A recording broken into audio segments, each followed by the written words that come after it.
Do you ever find yourself looking at someone and thinking, wow, they're dressed really nicely? Or that's a really nice car they got. Or maybe they're just surrounded by people that you yourself want to be surrounded by. And you get a little bit of this irk feeling. And then your day goes on and you forget about it until it happens again. And you see someone else and you think the same things. And you go home and you scroll, or maybe you play video games or watch a Netflix show. And you think to yourself at the end of the day, why isn't my life like theirs? There's actually a simple answer to how they got there. Hi, my name's Jay. Welcome back to Week by Week. This is a video series where I like to document my weekly progression, talk about the thoughts I've been thinking about, and what I've done during the week so that I can actually have some proof behind it. This time, I'm going to be talking about obsession. A couple of names I want to be bringing up. Steve Jobs, Michael Jordan, Nikola Tesla, Alexander the Great. These are all different people with different areas of expertise from different eras of human history. But there's one thing in their lives that they all have in common. And it's that they were obsessed with what their field was. Michael Jordan was obsessed with improving. Steve Jobs was obsessed with innovation. Nikola Tesla was obsessed with invention. And Alexander the Great was obsessed with conquering. So what is obsession? It's defined as a singular focus on one field that is the only thing you're thinking about. Now, this is a scary sentence. There are bad types of obsession. Me personally, I've felt being obsessed with something before. Now, throughout elementary school, high school, and even in university, I'd come home and I'd throw my bag on my bed and I'd sit in front of my computer and I'd play video games for hours. To the point where I'd forget to eat, and to the point where I'd even forget to shower. But I did get really good at it. And it developed into an interest in game development. And it's something that I thought that I wanted to pursue. And so I did, and I learned some coding. I became obsessed with like art and like animation and how I could go from not being able to do it to doing it. It was only after, and only recently, that I realized that I wasn't actually obsessed with the creating. I was more so obsessed with the escapism that video games gave me. So from this story, there are bad types of obsession. One, you put a lot of your time into it.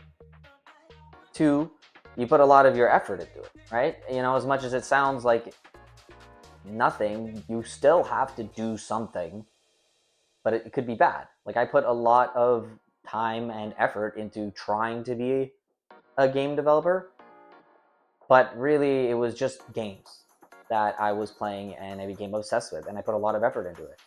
And the third thing is that I didn't yield any sort of worthwhile return. You know, I never felt a great, like, yeah, this is what I want to do. I was never really truly into it. And it's hard to admit that, you know, because I'm only human and you're never going to know what you are going to do.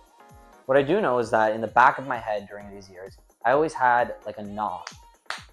And that gnaw was about speaking and talking. And then I learned about content creation. And to talk about good obsession, I want to bring an example of how this is going to be a part of my obsession. Now, I'm not going to be saying that making videos is what I'm obsessed with, because there's another thing that I am. It's sort of the direction that my life's going. But there's three things that are about direction that I can talk about good obsession is like. So the first thing is that I'm interested in it.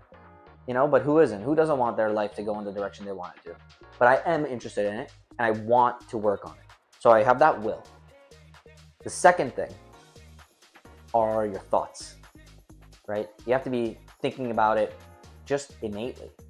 You know, not something that you intentionally think about, like, oh, like there's a difference between me thinking about the schoolwork I had to do for coding and then me in the back of my head being like, okay, but I want to make some YouTube videos, right? That second one is, it's like a calling to you, and it pulls to you. And you probably have that if you're watching this, that pull of something that you want to do, but you're scared to take that first step.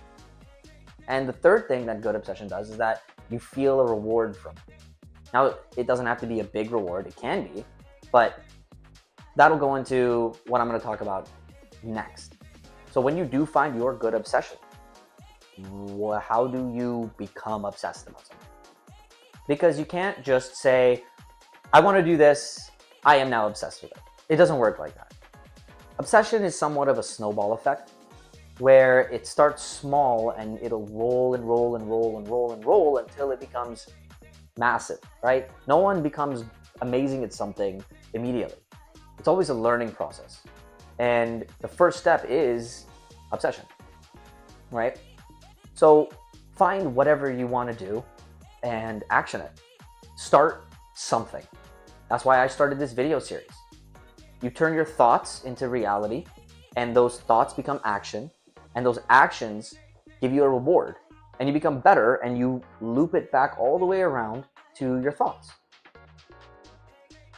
A little pro tip: if you make a goal board and you visualize it, you can give yourself a routine of constantly seeing whatever you want to become obsessed with, and then eventually you'll become obsessed with it.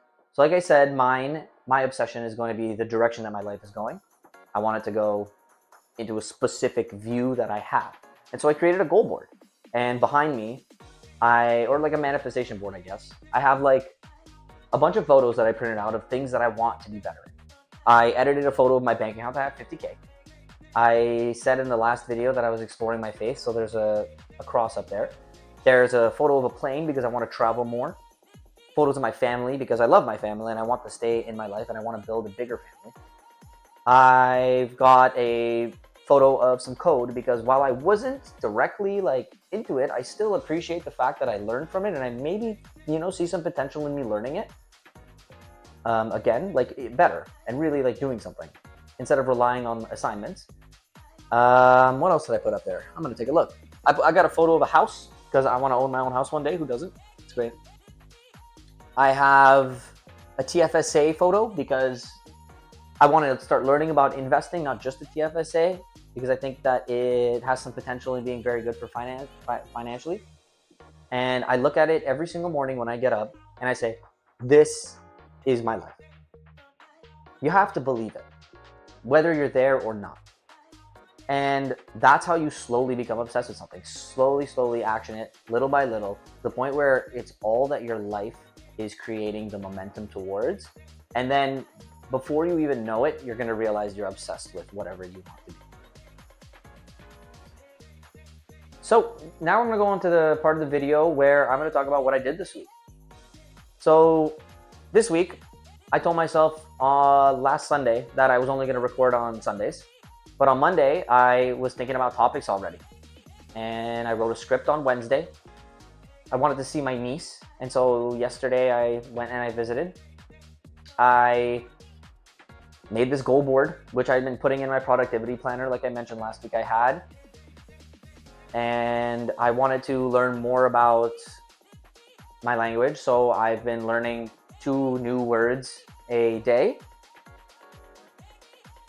What else did I do?